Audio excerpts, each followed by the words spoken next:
of William Bradford's, basically his journal entry of the Pilgrims land, making their way, landing a Plymouth Rock, so to speak. Basically, was what it was. Fascinating story. William Bradford was the governor of the Pilgrims when they set up their establishment here. And we all know the story of at least Americans who are raised in America, Americans raised in America. Americans in their schooling are taught, at least I was in my day, about the Pilgrims, and we learn about Pilgrim Rock, and the funny hats, and the big belt buckles, and the turkeys, and the Indians, and the first Thanksgiving. It's quite a different thing to read William Bradford's journal of that experience. I actually went back and reread it twice because it's just so compelling. Imagine a group of families crossing an seemingly unknown ocean to what they thought was, and from their perspective, was a savage, untamed land, to set up life with rude instruments and implements and no connection to anybody else, we're in a land of where there were wild beasts, and as they refer to them William Bradford refers to them as savages,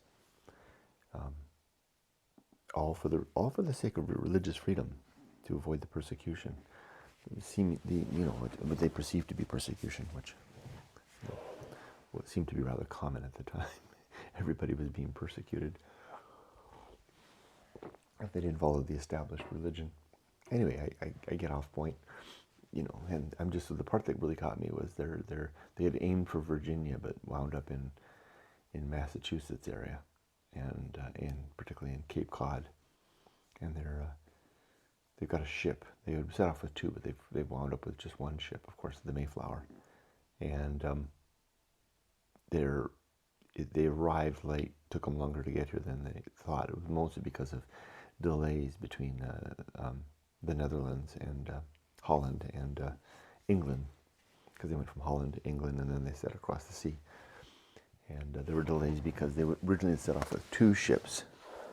The second ship they had bought themselves and they were going to keep, but that ship was sabotaged by the sailors because they didn't want to go. The sailors were not part of the company. They were not part of the group. Finally, they made it across, arriving on November 6th, I think it was, in Cape Cod. So winter is arrived, in New England, no less. It would have been much better if they had arrived in the Virginia area. Of course, Virginia wasn't Virginia. Virginia was a ginormous territory, but still a more southern climate, less a severe winter. Anyway, the seas are rough. The Mayflower is beaten. The captain and the crew are longing to return, to get back across the sea, and they're taking. The captain promises he's taking enough food for his men, he and his men, to cross the ocean every day that they spend on the Mayflower, staring, anchored in the harbor. Not a harbor, just anchored in. There's not even a harbor, because they're further north from Plymouth Rock, which is down by the bottom of Cape Cod. And they're up there, and they're looking out at just a wall of, the boreal forest, the great forest that had yet to relieve in an axe to come across the first tree there, filled to their minds with wild beasts. And as they can see, they do see the so-called savages, traipsing about on the shore. And the captain saying, "You guys got to get off this boat. I'm leaving. If you don't find a place so I can put you out soon, I'm gonna just dump you wherever on the beach, and we're gonna go." And they're looking for a place to offload their people, the men and the women and the children and everybody. When you think about Survivor, that TV show where they drop them off with a helicopter or a boat and leave them, but they've got that, they can call in for help or be extracted, or where they tap out, whatever they call it. None of that here. And it's not just wolves and bears in the woods, but there's people there too, with weapons. Anyway, So the part that, and then they get in this little, they have a little, like a small sailing boat that they had brought across in the Mayflower, and they, in pieces in the hull, and they assemble that and send a team of 10 men out to scout around the lower end of Cape Cod. They're looking for someplace to put out. It's winter. It's cold. It's windy. They're describing the water, the spray from the ocean, freezing on the ship, freezing on them. And at night they're down at the southern end where it's kind of muddy flats, and they're trying to find a place to put in. And imagine they have to walk through the water and get their feet wet, and they go into the land, and they encountered some Native Americans that were butchering the carcass of a beached pilot whale, and they thought it was a great fish of some sort. Of course, they knew it was a whale, but anyway, they wind up and at night they barricade themselves. They form little palisades, and the 10 men would hunker down. And they made awful sounds coming from the night, which some of the men believed were wolves. I mean, of course, they didn't have wolves in England at that time, and they can just imagine what that sound would be. It turned out it wasn't wolves. It was the Native Americans making sounds like wolves in the middle of the night. And they realized that because the next day they're attacked, when for some reason for their palisade that they had made was way up here on the beach, and the boat that they had was way down here. And for some reason, the men, at one point, they were moving their stuff down, and they went down. They left all their weapons down at the boat and went back to the palisade. And while they were up there, they only had four men had weapons. They left all their weapons down there. That's when the Native Americans attacked. Preceding the attack with the whooping sounds like the sounds like the wolves, and fierce just arrows coming in from everywhere. And they were describing this one really, tough, badass Indian behind a tree, just shooting arrows towards them. And it wasn't until someone got a shot out that almost hit his face, hit the tree and just splintered everywhere, and he turned around and finally ran. And so then they were in there, and they were trying to make their way down to get their weapons. Why did they separate from their weapons? Wow, that's amazing.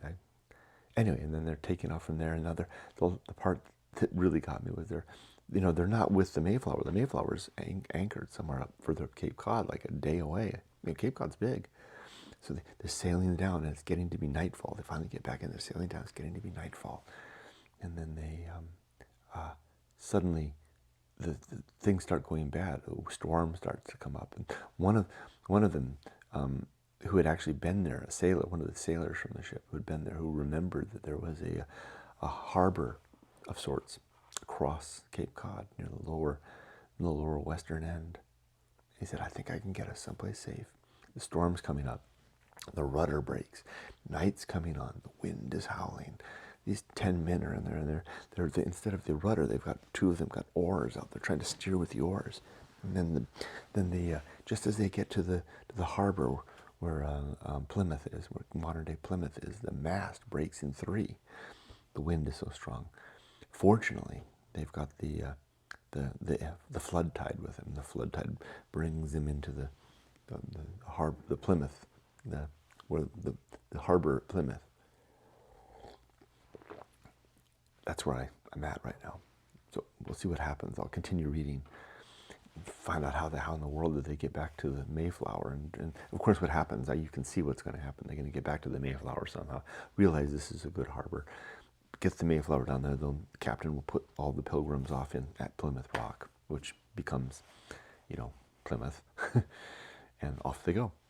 That's the story. But when you hear about that in a short lecture in the third or fourth grade, it's one thing to actually read the account, and a well-written account by William Bradford, who was there, who was the leader, the man responsible for these people, and to realize their thoughts and what they were really facing. And here's the thing that really got me, was how could they have done that, right? I mean, how could they put off with their women and children into this wilderness wild, right, in the start of winter, and have any faith? And it was quite clear why. It was because of their belief in God.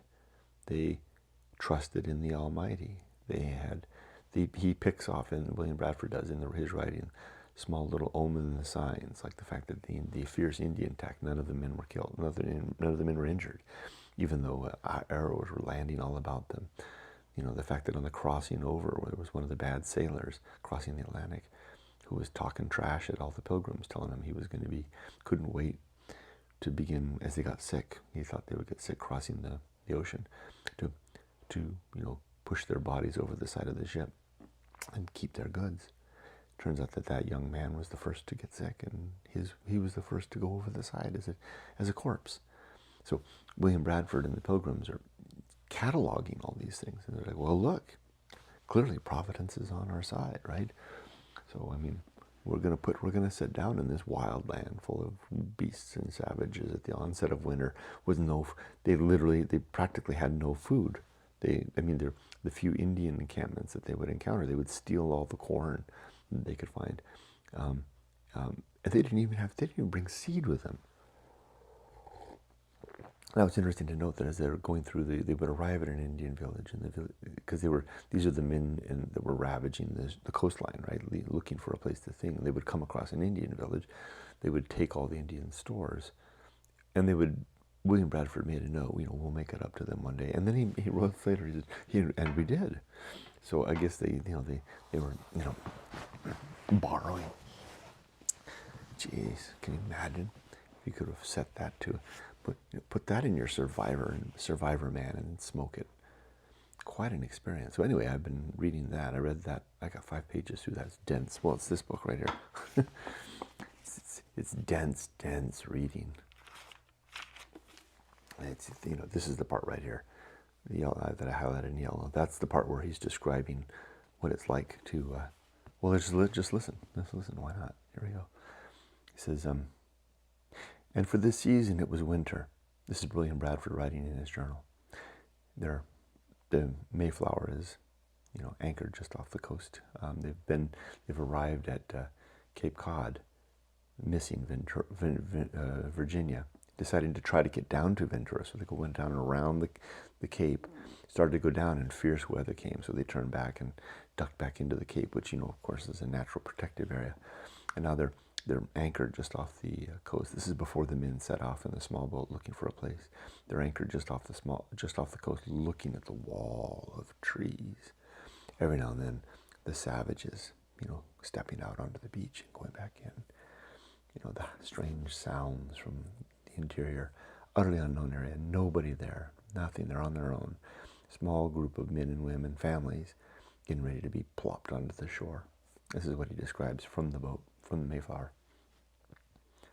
And for this season it was winter, and they that know the winters of that country know them to be sharp and violent, and subject to cruel and fierce storms, dangerous to travel to known places, much more to search an unknown coast. Besides, what could they see but a hideous and desolate wilderness, full of wild beasts and wild men? And what multitudes there might be of them they knew not. Neither could they, as it were, go up to the top of Pisgah, to view from this wilderness a more goodly country to feed their hopes, from which way soever they turn their eyes, save upwards to the heavens, they could have little solace or content in respect to any outward objects. So just stop for this second. There's one of the reasons I read the Bible each and every morning, one chapter a day. One of them reasons, in addition to the fact that I want to, understand the Christian story and the Jewish story, and the story of all the faiths, Mormonism, etc., Islam, that stem from the Old Testament in particular. As I'm interested in that, but I'm also interested in it because so much old literature, which I like the old stuff, has constant reference to biblical scenes and quotes. And here's one right here. He says, "No, neither could they, as it were, go up to the top of Pisgah." Now, Pisgah, of course, he's talking about climbing the top of a mountain. Pisgah is the mountain that Moses climbs just at the end of his life. Aaron is already dead. He climbs at the end of the 40 years of wandering in the wilderness. He climbs Mount Pisgah, which would be just to the east of the Jordan River.